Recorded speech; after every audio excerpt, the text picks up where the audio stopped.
hơi nó trâu đây hơi canal city đấy này coi là tha to này paper trong to tí nữa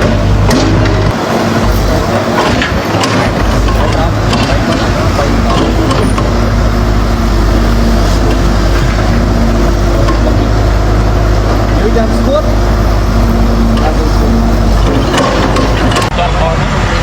vì tầm ban bao tầm năng tôi về hao cũng thục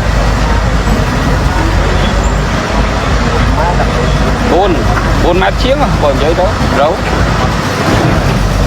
ô nó hoặc tắc vừa mưa nó vừa có tay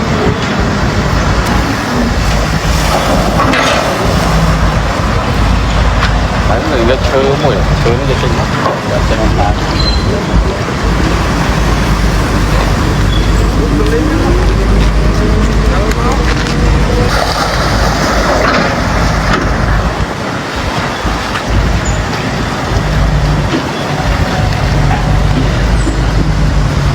thôi mà phía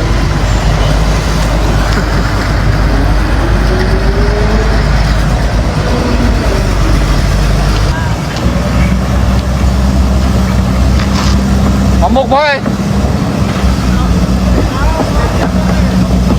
để mẹ thôi mà ném mà ăn mà một thôi